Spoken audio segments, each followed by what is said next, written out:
Boa noite, Matheus. Seja bem-vindo. Boa noite, Lídia.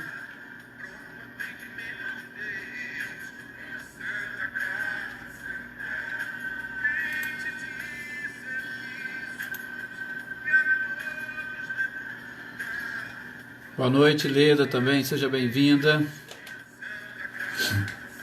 Eveline, Marcileia, Guilherme, boa noite. Boa noite, Josefa, Michele, Mariângela. Boa noite a todos vocês. Josefa, hoje deu certo então de entrar no horário. Alex, boa noite, seja bem-vindo, Alex.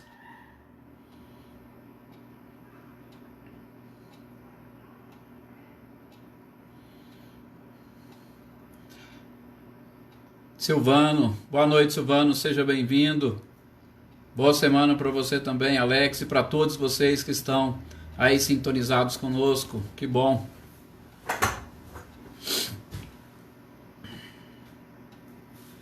Adriana, boa noite, Adriana, seja bem-vinda.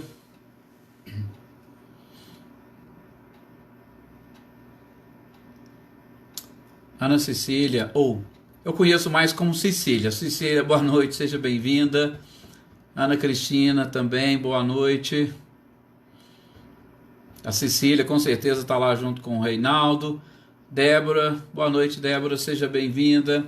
Ricardinho e a Lúcia também, sejam bem-vindos, é um prazer tê-los aqui conosco. Emerson, boa noite, Emerson. Que Deus proteja a todos, com certeza. Gabriel Rossato também, boa noite, seja bem-vindo. Doutor Alexandre também entrando, seja muito bem-vindo. É um prazer imenso tê-los aqui conosco para mais um início de noite, né, de estudos, de reflexões. Maê Aparecida, seja bem-vinda. Natália, que bom que todos vocês estão aqui mais uma vez para os nossos estudos ou para a nossa leitura, né? Gostamos sempre de chamar assim, leitura dessas obras básicas, e a gente vai lendo, fazendo um comentário, né? Uma leitura bem tranquila, né? Sem aquele peso, sem aquela carga. Boa noite, Anaida também, seja bem-vinda. Claudionor, boa noite. Luiz Otávio, boa noite, Luiz Otávio, seja bem-vindo aqui aos nossos estudos das obras básicas. Hoje, Luiz Otávio não sei se é a primeira vez que ele nos ouve. Nós estamos justamente, dia de segunda é dia de nós estudarmos o Evangelho segundo o Espiritismo, tá? E os outros dias da semana nós assistimos ou nós lemos outras obras. Bom, vamos lá então dar início à nossa reunião, aos nossos trabalhos, às nossas reflexões. Mais uma vez pedindo a permissão à espiritualidade, pedindo a permissão ao nosso mestre amado e querido Jesus, para lembrarmos dos seus ensinamentos, para lembrarmos da sua própria vida e, sobretudo, para nós, juntamente com a espiritualidade, conseguirmos captar as energias e vibrações deste mestre incomparável, a fim de que nesses momentos em que estaremos aqui compartilhando juntos um pouco de paz, de energia e de tranquilidade, consigamos também obter as informações que nos serão necessárias, diria até que imprescindíveis, para buscarmos o nosso crescimento e a nossa evolução, sobretudo moral, no atual momento em que o nosso planeta está atravessando um momento de uma crise, de um obstáculo, mas que será superado por todos aqueles que realmente tiverem a fé, a certeza no Cristo, em Deus e, sobretudo, nas suas próprias leis, que são justas, perfeitas, misericordiosas. Muita paz a todos vocês, tanto os encarnados quanto os desencarnados que nos acompanham agora nesse instante. Que assim seja.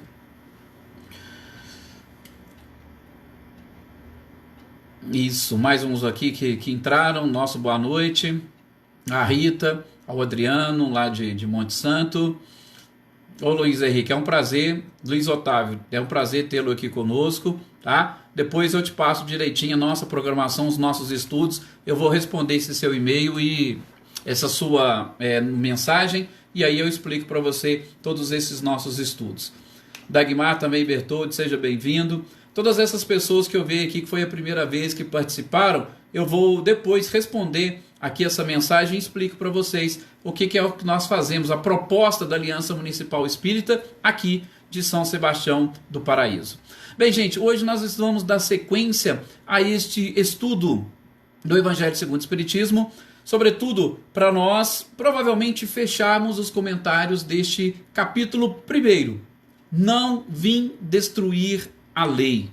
Como nós identificamos desde a primeira parte, a parte inicial, aqueles comentários, ou melhor, aquela transcrição bíblica que Kardec traz, nós viemos tecendo comentários sobre isto e tentando entender, porque com certeza, assim como nós fazemos no nosso dia a dia, nas ciências ou disciplinas humanas, um título ele deve representar aquilo que consta no seu conteúdo, aquilo que consta da redação, aquilo que consta da história, aquilo que consta do capítulo. Então, neste capítulo, nós identificamos nessa primeira parte aquilo que o próprio Cristo quis dizer, identificamos ou trabalhamos aquela questão do não vim destruir a lei e os profetas. Nós, inclusive, não sei se vocês se lembram, identificamos que os estudos nas sinagogas naquela época de Jesus, ele era feito em duas partes. Fazia uma leitura da Torá ou daqueles livros do Pentateuco mosaico. Depois, lia-se um trecho de um dos profetas, geralmente explicando aquele dispositivo da lei, não nos esquecendo que nós comentamos aqui que a lei mosaica ela possui neste Pentateuco cerca de 613 princípios. E aí lia-se na sinagoga um desses princípios, um comentário dos profetas. Por isso Jesus disse, eu não vim destruir a lei e os profetas, por conta justamente dessa sequência de estudos. E depois nós identificamos nos comentários de Kardec e vimos as revelações. A primeira com Moisés, a segunda com o próprio Cristo e a terceira com o Espiritismo. Vimos assim de uma forma rápida, podemos dizer, muito passageira, porque poderíamos com certeza aprofundar, mas não tinha necessidade, porque o objetivo era justamente identificar essas palavras do Cristo, eu não vim destruir a lei. Então não tinha necessidade de nós aprofundarmos nesses aspectos, até mesmo porque nós vamos continuar estudando, e em todas as partes onde formos obrigados a refletir sobre alguns ensinamentos de Moisés, ou refletir sobre os ensinamentos do Cristo, ou sobre a doutrina, nós vamos também retomar. Então a gente viu de uma forma muito rápida e passageira essas três revelações. Depois nós vimos a questão da aliança da ciência com a religião, o porquê ou a necessidade da ciência se unir à religião. Nós tivemos um período religioso no nosso planeta. Inclusive o início da nossa história, ela é religiosa. O próprio desenvolvimento da sociedade, da humanidade, ela veio em cima da própria religião. As construções, tudo girava em torno da religião. Só que a religião perdurou e comandou por muito tempo, até que houve uma necessidade da ciência predominar para que o homem pudesse, se desligando um pouco dessas questões religiosas, repito, se desligando um pouco, não era simplesmente para ele esquecer a religião, não. Se desligando um pouco das questões religiosas, ele pudesse aprofundar nas questões científicas para identificar um Deus bem mais grandioso do que aquele que nós até então estávamos conhecendo e que ficava encerrado dentro de templos religiosos. Então veio a ciência e a ciência teve sim o seu papel fundamental, mas essa aliança agora tornou-se imprescindível, justamente porque, mais uma vez, o objetivo da criatura é retornar ao seu Criador. E como que eu vou retornar ao Criador se eu não conjugar os dois ensinamentos? Se eu não entender como que a ciência hoje me mostra, por exemplo, o universo, ao passo que a religião, e em especial a religião como a maioria de nós aprendemos, baseada em escritos baseadas num livro, principalmente, não é somente, mas principalmente na Bíblia, com as novas descobertas científicas. Então havia essa necessidade da união, da aliança da ciência com a religião, para nós identificarmos um Deus bem maior do que aquele que nós estávamos acostumados até então. E nas instruções dos Espíritos, nós vimos no nosso encontro passado algumas informações trazidas por um espírito israelita. É interessante, e justamente Kardec trouxe essa como uma das primeiras, ou a primeira comunicação para o Evangelho segundo o Espiritismo, lembrando que a gente já comentou isso, só realmente relembrando, as primeiras edições do Evangelho segundo o Espiritismo, elas eram de uma forma diferente, eram num outro formato, tá? Depois, a partir da quarta edição, aí sim, Kardec trabalhou e manteve esta estrutura do Evangelho segundo o Espiritismo que nós temos hoje, tá? E aí nessa estrutura, com esses capítulos, a primeira comunicação que Kardec trouxe foi justamente de um espírito israelita, porque casaria muito bem com todas essas informações que está lá no próprio título do capítulo. Porque Jesus diz que não veio destruir a lei. Que lei? Aquela lei estabelecida ou aquela lei revelada por Moisés, que, sobretudo, trouxe para nós, além dos conceitos de justiça, trouxe para nós e disseminou para o mundo a existência de um Deus único. Então Jesus não veio destruir esses preceitos mosaicos, ele veio dar cumprimento. E além de vir dar cumprimento, ele deixou ainda aberto o campo para que novas revelações fossem feitas. Daí veio o Espiritismo para complementar, não trazer coisas novas. Não, Jesus trouxe tudo aquilo que a gente precisava, mas ele veio justamente complementar e esclarecer, como está lá na questão 627 do Livro dos Espíritos, muitas questões que até então a sociedade não conseguia ainda entender e interpretar. Então, quando Kardec traz essa comunicação de um espírito israelita, ele volta lá na primeira revelação justamente para unificar todas essas mensagens, todas essas informações e todas essas revelações. A gente sabe que os israelitas e boa parte do próprio judaísmo não aceita o Cristo. Por quê? Porque não consegue entender que o Cristo veio justamente dar execução àquilo que Moisés havia trazido.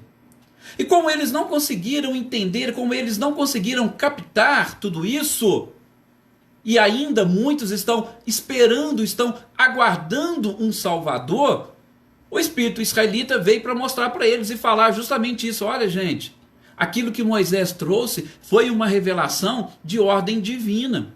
E como uma revelação de ordem divina, ela não vai ser jamais destruída. E quando Cristo veio justamente para quê? Para dar sequência nesse processo. Então o espírito israelita, trazendo esse tipo de informação, ele está deixando-nos um pouco mais à vontade com relação àquilo que nós vemos e identificamos na Bíblia. Não sei se vocês se recordam, mas nós comentamos também partes ou trechos dessa leitura, dessa comunicação do espírito israelita, que, abrindo um pequeno parênteses, se vocês quiserem aprofundar mais nessa comunicação, porque foram várias mensagens que foram trazidas por esse espírito israelita no seio da sua própria família e depois foram orientados a encaminhá-las para Allan Kardec. Então, foi ali, naquele seio familiar que ele trouxe essas revelações. E são algumas revelações que constam principalmente na Revista Espírita de setembro de 1861. Vale a pena depois vocês pegarem e darem uma lida completa nessas mensagens, que vocês vão ver quantas informações ele traz para aqueles seus amigos, e Kardec pegou e fez uma síntese e trouxe no Evangelho segundo o Espiritismo, para nós, de novo, fazermos esse link com aquilo que nós havíamos visto, aquilo que nós já havíamos estudado, sobretudo no Antigo Testamento, e agora emendando com o Cristo na segunda grande revelação, para aí sim fechar no Espiritismo. Então, esse espírito israelita trouxe essas informações para nós, falou destes 10 mandamentos mosaicos, que são a parte principal das revelações trazidas por Moisés, mas ele esclarece que a humanidade chegou num ponto onde os holocaustos não mais são necessários para que a criatura se ligue ao seu Criador. Os holocaustos, os sacrifícios não são mais necessários para que nós agrademos a Deus. Agora existe uma outra forma, existe um outro caminho. E este caminho Jesus trabalhou muito durante a sua estada aqui conosco, principalmente quando ele disseminou a necessidade do perdão. Então, esse espírito israelita vai justamente chamar a nossa atenção para isso. Será que o perdão não é realmente muito mais agradável a Deus do que um holocausto, do que um sacrifício, onde nós exterminamos a vida física de seres que estão também trabalhando e desenvolvendo o princípio inteligente? A gente sabe, sobretudo hoje, veja, de novo a aliança da ciência com a religião. Várias são as universidades que se debruçam em cima do perdão como uma das terapêuticas mais importantes para a criatura, sobretudo para curar doenças até então incuráveis. Nós temos vários estudos, por exemplo, que vão explicar o quanto o perdão, a própria meditação, nos ajuda a livrarmos, por exemplo, de doenças ou de consequências ou efeitos mais danosos, por exemplo, do próprio câncer. E várias outras doenças que nós não conseguimos encontrá-las, sobretudo na análise externa ou na análise do nosso corpo físico, nós podemos tranquilamente encontrá-las no corpo espiritual, e elas podem e devem ser trabalhadas no campo também espiritual e sobretudo moral, para nós conseguirmos obter a cura. Fica aí uma dica de leitura para vocês. Tem um livro chamado Perdão, o Caminho para a Felicidade, de Nelson Moraes. É um livro fininho, um livro fácil de se ler, e ali vocês vão ver exemplos de pessoas que conseguiram curar doenças que até então, porque o que acontece com as doenças? Nós vamos tratando, ou nós vamos cuidando, a gente vai eliminando efeitos das doenças, mas a gente não vai na causa. Por isso tem pessoas que vão tomar remédio sim, a vida inteira. Por quê? Porque não conseguem descobrir e trabalhar a própria causa das doenças. Lógico que eu vou separar aqui aquelas questões mais kármicas, porque tem sim questões kármicas onde a estrutura física, ela funciona, como diz Emmanuel, como uma esponja. Uma esponja que vai sugar do corpo espiritual todas as mazelas, para que fique aqui no corpo espiritual. Tá? Então, tirando esses casos, aí sim, as doenças que nós vamos tratando na nossa estrutura física, muitas delas, como sendo psicossomáticas, podem ter a cura. E nós podemos conseguir chegar a essa cura através dessas análises, sobretudo do trabalho moral e espiritual. E o perdão é um destes caminhos. E esse perdão, esse espírito israelita, vejam, um espírito israelita que está preso ainda, para muitos, lá nas questões mosaicas. Estão presos ao Pentateuco mosaico. Ele traz essa mensagem e essa comunicação. Está vendo que interessante? Como é que foi essa perspicácia também de Kardec de colocar, inclusive, como uma das primeiras leituras do Evangelho segundo o Espiritismo, vinda dos Espíritos. Ele ressalta a questão da própria fraternidade. Que coisa interessante que o Cristo disse, que ensinamentos profundos que muitos de nós deixamos passar despercebido, porque hoje nós estudamos vários movimentos ou revoluções mundiais, sobretudo a Revolução Francesa, que teve uma influência praticamente geral em todo o globo. Mas qual que é o lema da Revolução Francesa? Liberdade, igualdade e fraternidade. E o que acontece? Se nós buscarmos os ensinamentos de Jesus, quais são as bandeiras que o Cristo levantou? Dentre outras, a própria igualdade, liberdade e fraternidade. Só que a humanidade não conseguiu encarar isso no Cristo. A humanidade simplesmente o relegou como se fosse um líder religioso e pronto. Aí precisou de a ciência chegar, fazer ou quebrar um pouquinho essa ligação com a própria igreja, para aí sim nós entendermos que para nós conquistarmos hoje todo esse crescimento, essa evolução, essa própria moral, a gente vai ter que abdicar, ou pelo menos nós vamos ter que deixar o nosso orgulho e o nosso egoísmo de lado para conquistarmos determinadas coisas que Jesus disse há 2000 anos. Gente, os movimentos que estão tendo hoje no mundo, em especial a partir daquela morte daquele negro nos Estados Unidos, isso deflagrou uma quantidade de movimentos no mundo inteiro. E o que foi isso, senão aquele mesmo episódio ou vários episódios vivenciados pelo próprio Cristo, como por exemplo da mulher adúltera. É isso. E aquele povo israelita, eles tinham uma característica muito forte, um gênio muito forte, baseado na própria lei de Moisés. Jesus veio quebrar aqueles paradigmas e dizer, opa, peraí, aquele que tivesse em pecado, atire a primeira pedra. Qual que é a diferença de você, que é israelita, que é judeu, para aquele que é gentio? Parábola do filho pródigo, quem é o vosso próximo? Quem é o próximo daquele que ficou caído na estrada? Ou seja, Jesus veio e quebrou. Só que a humanidade não entendeu. Então hoje a gente às vezes precisa de determinados movimentos para entender aquilo que Jesus já havia dito há 2000 anos. Isso é para avaliar quanto nós estamos moralmente atrasados. Então esse espírito de um israelita veio nessa primeira mensagem dos espíritos, neste Evangelho segundo o Espiritismo, trazer essas informações e esses esclarecimentos para nós. E isto vai ser complementado com as outras informações seguintes. Sim, por quê? Porque na sequência desse título, A Nova Era, nós vamos ter mais duas comunicações de dois espíritos. A primeira delas é de Fenelon. Gente, quem foi Fenelon? Fenelon foi justamente um espírito que contribuiu e muito com a codificação da doutrina espírita. São diversos textos que o Evangelho segundo o Espiritismo, o próprio Livro dos Espíritos, traz com a sua assinatura. Fenelon assinou junto com os outros espíritos os prolegômenos da doutrina e que está lá no Livro dos Espíritos.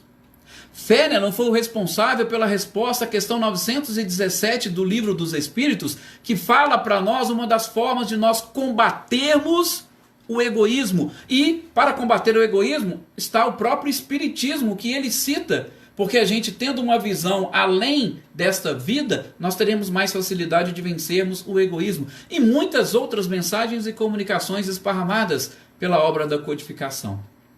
Mas, só um pouquinho sobre Fenelon. Quem desejar aprofundar, leiam depois, tem um livro, uma obra fantástica de Hermínio Miranda chamada As Sete Vidas de Fenelon. É um livro bem interessante, tá? Mas façam uma leitura sem preconceitos, por favor, tá? Aqueles que lerem depois, que quiser trocar uma ideia, entrem lá depois no particular, a gente pode conversar um pouquinho sobre esse livro, muito interessante. Mas, dessas 7 vidas de Fenelon, que ele próprio relata numa encarnação que ele teve lembranças dessas existências, e ele vai escrevendo, Hermínio Miranda foi lá, pegou e copiou e escreveu esse livro. Mas dessas 7, 5 delas, ele reencarnou como um membro da Igreja Católica, como um padre. Nesta última que nós estamos relatando, como Fenelon, ele foi arcebispo de uma cidade lá da França. Para vocês terem uma ideia, ele nasceu em 6 de agosto de 1651. Era uma pessoa que tinha uma facilidade, uma capacidade de interpretar as escrituras. Tanto é que com 15 anos de idade ele já fez o seu primeiro discurso e fez um discurso com êxito. Logo entrou para o seminário. Quando ele entrou para o seminário que ele formou, ele auxiliava os padres numa determinada paróquia e a função principal dele era explicar o evangelho, principalmente nas missas de domingos e dias santos. Isso é por quê? Porque ele tinha um discurso bem envolvente. E ele transformou-se em sacerdote a partir de 1675. E com 44 anos de idade, ele sim já era arcebispo dessa cidade, salvo engano o nome é Cambrai. Então, Fenelon era um espírito que conhecia o catolicismo. Uma das suas primeiras tarefas como clérigo, como padre, foi justamente cuidar de uma instituição que recebia jovens que estavam recentemente convertidas do protestantismo para o catolicismo. E o papel dele era justamente orientar essas jovens. Então, ele na igreja tinha um papel muito interessante, muito importante, assim como ele teve nas suas outras existências como um padre, como um religioso, sobretudo vinculado à igreja católica. Então, Fénelon vai, na sequência dessas instruções dos espíritos, lembro, a primeira foi por um espírito israelita, a segunda de Fénelon. Ele vai dizer o seguinte, porque Deus permitiu à humanidade vislumbrar as claridades do Cristo, mais uma vez chamando a atenção para a essência, para o centro. Lembra o que nós comentamos também quando Emmanuel diz a mesma coisa? Nós temos a primeira revelação Moisés, a segunda com Cristo e a terceira com o Espiritismo. Mas no centro de todas está justamente o próprio Cristo. Então, Fénelon vai permanecer fiel. A essência é o Cristo. Questão 627. O objetivo do Espiritismo é nos ajudar a entender os ensinamentos do Cristo. Então, de novo, Cristo no centro de absolutamente tudo. Então, Fénelon vai dizer nessa mensagem que Deus permitiu à humanidade, imaginem, um espírito justamente da evolução do próprio Cristo, um dos governadores espirituais do nosso planeta, veio e clareou a humanidade. Só que clareou a humanidade por um determinado tempo, infelizmente. Por quê? Porque passados um certo período, e aí a gente vai lembrar, Emmanuel vai citar lá nas suas obras, sobretudo no A Caminho da Luz, foram mais ou menos cerca de 300 anos depois de Cristo que a sua claridade ainda envolvia a humanidade. Mas passado este período, sobretudo tendo como marco aquela adoção do Império Romano como cristianismo, como religião oficial, a humanidade novamente se perdeu e entrou num período de trevas. Sim, um período de trevas, e que neste período de trevas nós esquecemos os ensinamentos do Cristo. E foram mais de 1000 anos que nós caminhamos justamente nessas trevas. E agora, lembra, mais uma vez, Fénelon, nós estamos justamente no momento com as claridades da doutrina espírita, que tem como principal objetivo resgatar os ensinamentos do Cristo. Aí sim, nós estamos aqui fazendo justamente isso. Essa doutrina, ou esses nossos estudos, essa nossa leitura, não é para trazer alguma coisa diferente daquilo que o próprio Cristo disse. Não, é para nós entendermos e bem o que o Cristo disse e, sobretudo, aprofundarmos, para nós trazermos para dentro de nós mesmos as informações que nos são necessárias, sobretudo este respeito à própria lei. Por que respeito à própria lei? Gente, se nós conhecêssemos a lei que rege a nossa própria estrutura, o nosso corpo, nós hoje agiríamos de uma forma totalmente diferente. A gente hoje já sabe com muita tranquilidade que não basta cumprir ritos ou rituais exteriores se o nosso coração não estiver limpo. O que Jesus disse? Quando fordes apresentar alguma oferenda ao altar, antes de elevar essa oferenda a Deus, deixe a sua oferenda aos pés do altar. Vá, desculpe-se primeiro com seu irmão e aí volte, para que a sua oferenda seja agradável a Deus. Veja que informações Cristo nos trouxe nessa sua passagem. A gente não entendia. Por quê? Porque nós ainda estávamos presos, e muitos ainda estamos, a essas questões meramente exteriores. Muitos estamos presos a esses rituais. E foi o que aconteceu durante esse período de trevas da humanidade, ou na história da humanidade. Quantos não foram mortos em nome do Cristo? Ah, não é porque Jesus quer, eu vou estabelecer a força. Jesus em momento algum impôs força para impor qualquer tipo de doutrina. Aliás, ele foi muito claro, olha, eu vim simplesmente dar cumprimento à lei.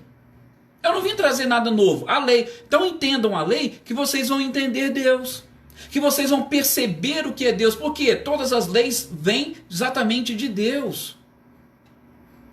E Fénelon vai repetir isso, o coração e o amor devem caminhar de mãos dadas com a ciência. Como a gente falou ali do perdão. Quando eu tiver essa certeza de que o perdão, aí eu vou falar, vou abrir um parênteses, perdão em todos os sentidos, a gente já comentou aqui. Eu perdoar o outro, às vezes é muito fácil e simples. Tá? Eu te perdoo, beleza. Mas, gente, nós praticarmos o auto-perdão é algo muito complicado. Por quê? Porque nós temos que fazer uma viagem totalmente interior, reconhecer o nosso erro, reconhecer que nós ainda somos seres falíveis, para depois a gente praticar o auto-perdão. E imaginem o quanto esse auto-perdão pode acarretar para nós de benefícios à saúde, tanto a saúde física quanto espiritual. Psicossomático. Boa parte das doenças são psicossomáticas.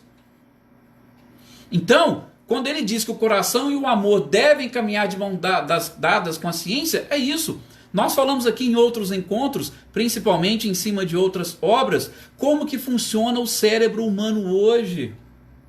Como que a ciência vem descobrindo. Por exemplo, o que mais traz prazer à criatura. A gente vive em busca de prazer. Nós já comentamos aqui. Mas espera aí, o que traz mais prazer para a criatura? Já falamos, descobertas de neurocientistas. O que mais dá prazer para a criatura é o aprendizado. Quando a gente aprende, aquilo dá um prazer e uma satisfação. E com isso, o que acontece? Essas emoções, esse prazer é que vai alimentar, vai servir de matéria-prima para o nosso cérebro, e essa satisfação e esse prazer, sobretudo pelo gosto, pela própria vida, vai emitir neurotransmissores que vão recarregar todas as nossas energias e vão em todas as partes do nosso corpo e ali vão levar saúde, principalmente onde não tem. Ao passo que os nossos pensamentos, as nossas emoções, eu vou dizer entre aspas, que eu não gosto muito dessa palavra, negativas, elas também vão servir de matéria-prima para o nosso cérebro. E o nosso cérebro vai produzir, sobretudo, um dos hormônios que ele produz é o cortisol, que é o hormônio do sofrimento, e vai levar para todo o nosso corpo esse hormônio. E isso vai potencializar ou vai aumentar ainda mais as nossas dores, o nosso sofrimento. Então veja, coração e amor, mãos dadas com a ciência. Se não fosse a ciência, como é que a gente conseguiria ver tudo isso? Como é que nós conseguiríamos identificar tudo isso? Fenelon está chamando a atenção nossa para esses pontos. Nesta leitura, depois vocês peguem lá e dêem uma olhada. E, para fechar o seu alerta, ele ainda fala o seguinte: não sejamos como as virgens apanhadas de surpresa com a chegada do noivo. Lembra daquela passagem de Mateus, da parábola das 10 virgens? Está lá em Mateus capítulo 25, versículo de 1 a 13? Pois é. Muitos de nós, infelizmente, somos pegos como essas virgens que estavam desprevenidas. Se nós fizermos essa junção ciência com a religião, a gente vai ver que não tem muito esse problema e esse perigo. Tá? Mas isso é o quê? Qual que é o título das instruções dos Espíritos? A nova era. Isso é o que a nova era vem nos demonstrar. E ele completa o seu argumento dizendo o seguinte: independentemente do nosso tamanho, da nossa capacidade, daquilo que nós pensamos de nós mesmos, ele falou que todos nós somos grandes e temos uma obra gloriosa e grandiosa. Como é que ele diz isso? Ele diz isso da seguinte forma: toda montanha, ela é formada por grãos de areia. Todo o oceano, ele é formado por gotas de água. Isso chamando a nossa atenção e a nossa responsabilidade em todo esse processo. Não podemos deixar. Ah, mas eu não consigo fazer nada, eu não sei. Opa, as montanhas, todas elas, são formadas de grãos de areia que vão se juntando. É a nova era. Responsabilidade de todos e para todos. Não é somente de alguns. E a última mensagem que nós temos, para nós fecharmos esse capítulo primeiro, é do espírito Erasto. Erasto, que a gente já comentou aqui no nosso estudo do livro dos médiuns, que nós fazemos todas as sextas nesse mesmo horário. Erasto era um dos discípulos de Paulo de Tarso, então não vou falar, eu já comentei sobre a vida dele lá, tá? É um dos discípulos justamente deste apóstolo que representou, a gente sabe lá das, como é que chama? Portas de Damasco. Ele representou a quebra de um paradigma que aquele Deus veio exclusivamente para aquele povo e só para aquele povo. Ele foi o responsável por levar o cristianismo, sobretudo, para os gentios. Essa foi a função de Paulo de Tarso. Erasto era um dos discípulos de Paulo de Tarso. E ele está aqui mais uma vez, na codificação da doutrina espírita, trazendo para nós essas informações. E vejam a comparação que Erasto faz aqui, neste último trecho. Ele vai lembrar e falar de nós, para nós, de Santo Agostinho. Gente, talvez nem todos vocês, mas aqueles que não tiverem, procurem conhecer um pouquinho a história de Santo Agostinho. E o próprio Erasto vai dizer que Santo Agostinho representa o Paulo de Tarso dessa última era. Olha que comparação interessante que ele faz. O Paulo de Tarso da última era. Santo Agostinho é considerado, inclusive, um dos pais da igreja. Mas vocês conhecem a história de Santo Agostinho antes da sua conversão? Ele chegou naquilo que nós poderíamos dizer ao fundo do poço. Tinha uma vida totalmente desregrada. Buscava apenas e tão somente prazeres mundanos. Só que de repente ele conseguiu fazer uma viagem interior, podemos assim dizer. E essa é a expressão que o próprio Erasto vai dizer. Ele teve o seu momento de conversão, como Paulo teve às portas de Damasco. E ele vai chamar a atenção de nós e trazer o exemplo de Santo Agostinho, principalmente por conta desse detalhe da sua própria vida e como pai da igreja, daquilo que ele escreveu, tá? O Luiz Otávio está até lembrando aqui da questão 919A do Livro dos Espíritos, que ela é fantástica. E ali ele reproduz, sim, aquilo que aconteceu com ele, sobretudo após a sua conversão, né? A gente vai, quando estiver estudando o Livro dos Espíritos, tocar bastante nessa questão, tá? Obrigado, Luiz. Então, Santo Agostinho, como um dos pais da própria igreja, tá? Ele não poderia se contradizer. Inclusive, no final desse capítulo, Kardec vai trazer uma nota falando justamente isso. Olha, Santo Agostinho não podia se contradizer. E o interessante é que Santo Agostinho, nos seus livros, ele disse que em determinados momentos ele estava convencido de que a sua mãe lhe visitaria para lhe trazer conceitos revelando o que há na vida futura. Ou seja, Santo Agostinho, lá naquela época, no início dessa história da própria igreja, por volta do ano 300, 400 depois de Cristo, ele já revela para nós, como um dos doutores e pais da igreja, que essa questão da comunicabilidade dos espíritos desencarnados com os encarnados não era uma utopia, não era um sonho. Ele tinha certeza disso. Por quê? Porque ele tinha certeza que a sua mãe viria visitar e trazer conselhos. Então, como um dos pais da igreja, ele não poderia se contradizer. E aí Kardec vem falar, agora sim, livre do corpo, muito mais tranquilo e à vontade, através da doutrina espírita, ele vem trazer muitas informações para nós. Isso, de novo, representa essa nova era. Essas são as mensagens, as instruções que os espíritos nos trouxeram neste capítulo 1 do Evangelho segundo o Espiritismo. Nós já estamos aqui superando o nosso tempo, pelo menos o tempo programado. Para aqueles que ainda não sabem, a gente trabalha em torno de 40 minutos, esse é o máximo, então a gente já está até superando aqui o nosso tempo, mas nós conseguimos, com esses comentários, fecharmos esse capítulo 1 do Evangelho segundo o Espiritismo. E, Para aqueles que nos acompanham pela primeira vez, amanhã nós estaremos aqui no mesmo horário, aí sim, estudando o livro Céu e o Inferno. Também numa sequência, fazendo uma leitura e uma leitura tentando trazer de uma forma mais agradável, sem aquele peso que muitos de nós, infelizmente, ainda colocamos.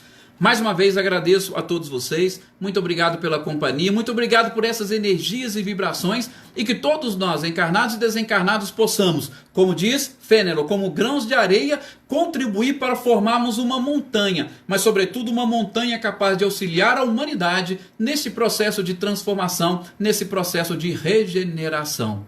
Muita paz a todos e uma excelente noite para vocês.